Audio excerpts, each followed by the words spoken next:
Howdy everybody. I pray this video finds you blessed.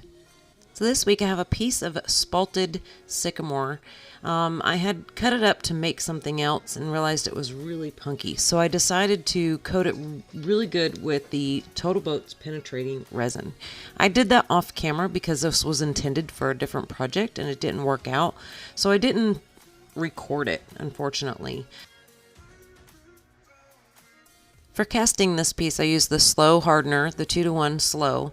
I mixed it in 400 grams in one container and 400 grams in another container.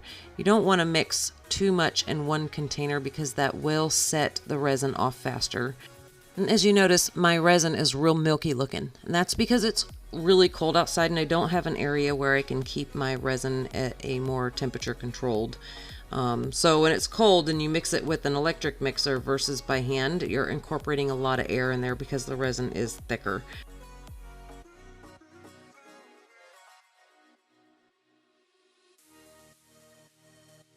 You can avoid that situation by putting the resin in the house for a little bit before you start to mix it, or just mix it by hand if you have no place like me to store the resin before you start to cast things.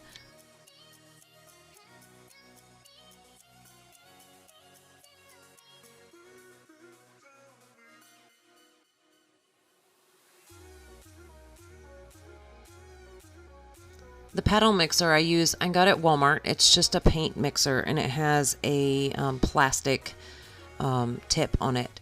I don't clean it off after each use. I allow the resin to cure on it and then I just kind of move it around because it is flexible and the resin just snaps right off. I don't clean my cups out either. Most of the ones that are reusable, I allow the resin to cure in them, and it is a lot easier to get the resin out after it's cured. You just kind of crinkle the cup a little bit and the resin kind of just snaps right out. And the same goes for my spatula. My spatula I get at the Dollar Tree. They sell them for $1. If you are using something that you do need to get resin off of right away, denatured alcohol or acetone will clean resin as long as it hasn't cured yet off of your tools.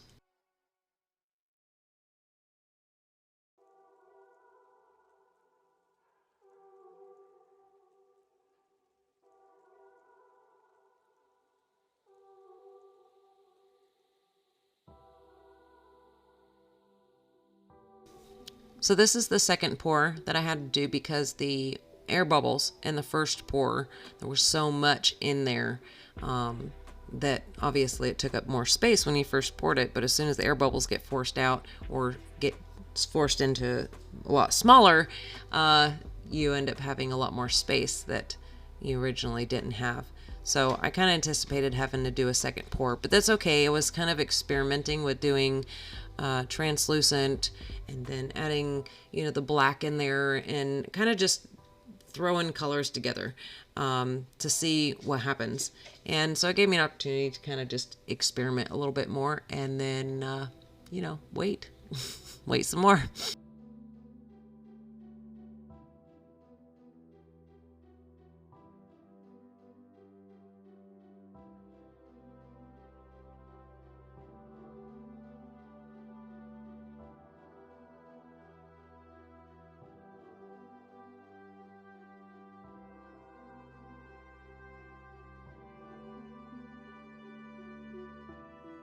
I usually have several waste blocks sitting around that I can use for hot gluing pieces too. And hot glue does work pretty well holding these pieces on wood or resin. I haven't had one fail yet, thank goodness. But I always try to use my tailstock as much as absolutely possible. And the pieces I do mortises, I try to clear out as much material as I can before I remove the tailstock, so that way, just in case it is hot glued. Like I said, I've never had one fail, but you always want to make sure you do it as safe as possible.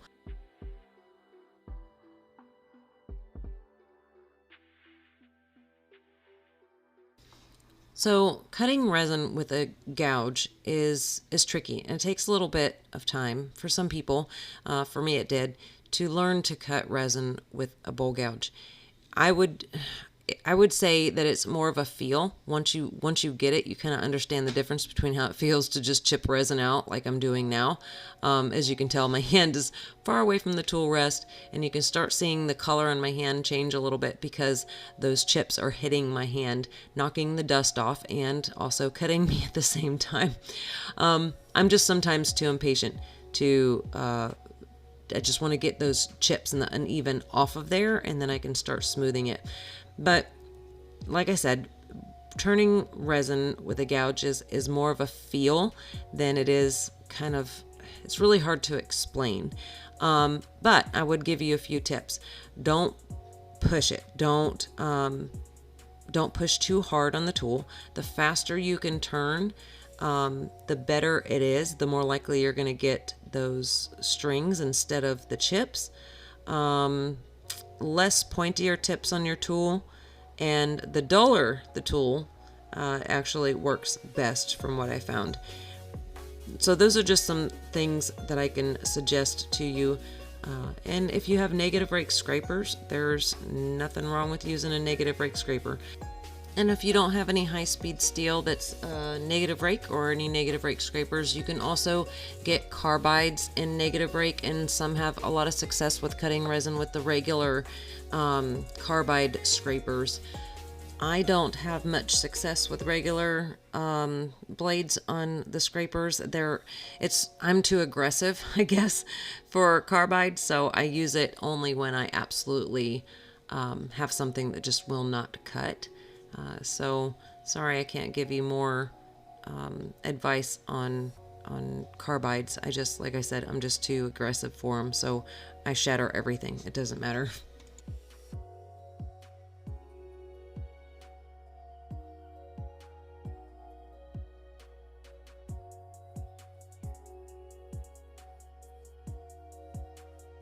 One of the tricky things for me, challenges with turning resin in a piece, especially when it's just comes out of the bucket and it's the cylinder shape. I have a hard time visualizing what it's going to end up being, and I don't like to turn away a lot of the resin, so it's I feel like some of my shapes with these casted pieces, when they're in buckets or what have you, get kind of dull to me, dull shapes, and that's because I feel like I'm controlled by the original cast, I'm controlled at what that shape is going to end up being. So I don't know, I guess, once you stop it and you take a look at where the resin is and how much of it you're cutting away, I mean, you don't want to waste that resin. You don't want to waste the colors and everything else that you're seeing. So I kind of just go by how it's looking, how the resin's looking, and then so it has a lot to do with determining my shape.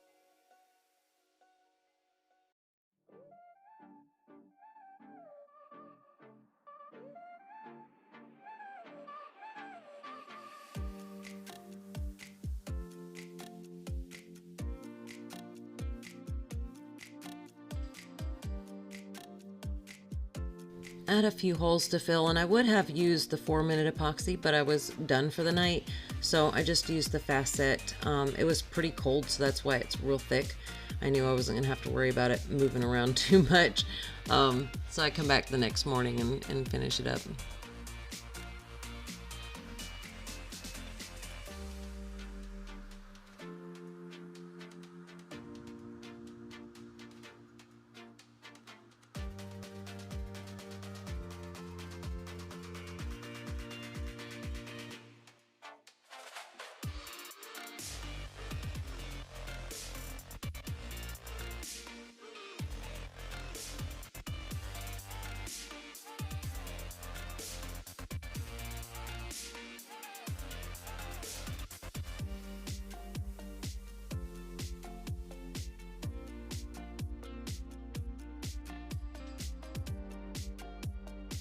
So I knew I was going to give this piece a resin finish.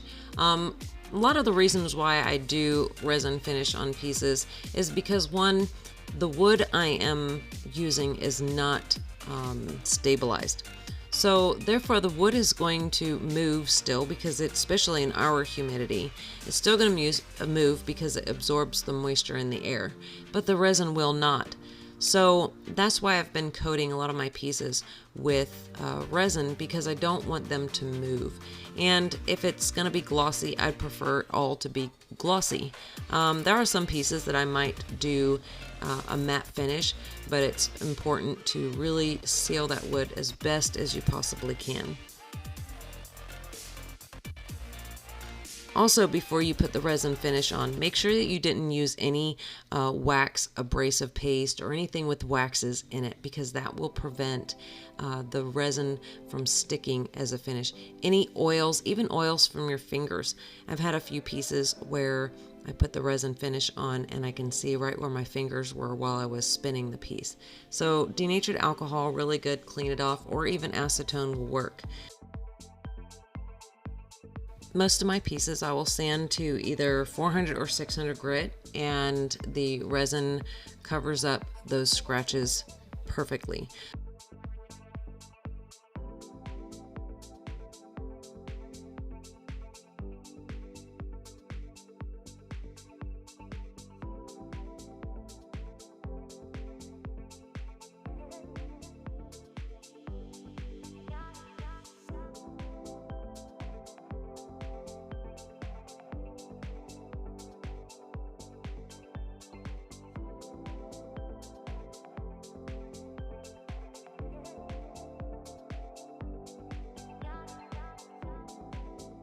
Normally I like to use the 2-to-1 slow set as a finish when I'm doing resin pieces, but I knew this piece was going to need 2 coats, and the reason why is because the wood was really punky, so I knew that there would be some air surfacing up during the curing process. And so the fast set was more or less just so that a way I could get a good base coat or filler coat on the piece before I did a final coating of resin. So this piece took 2 coats of resin, and I used fast set for both of the coats. If you just plan to purchase one resin for doing finishes, I would say do the 2-to-1 slow set, because no matter what situation you use it on, you're just gonna have to wait a little longer for it to cure, but it will work for all situations.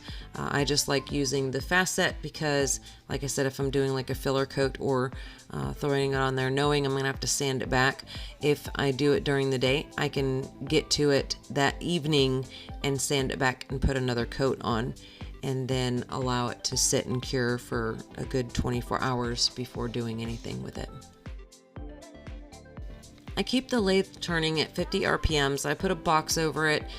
Normally when it's warm outside, I can turn off the lathe after a half hour with the fast set.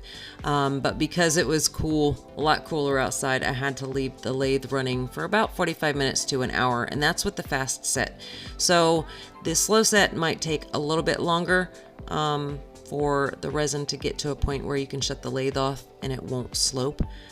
But I'd rather leave it on a little bit longer to be safe than sorry.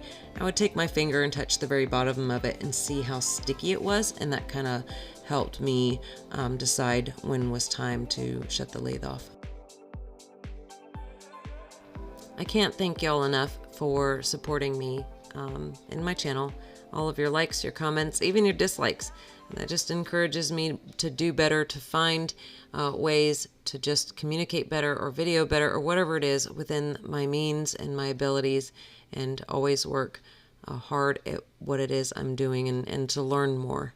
And I also appreciate the other turners out there, all of you who have uploaded hours and hours of content, and I know that it is hard work. I know it's a lot of hard work to do this, and I just want to express to you how much I truly appreciate you sharing your talents and your tricks and how you do things.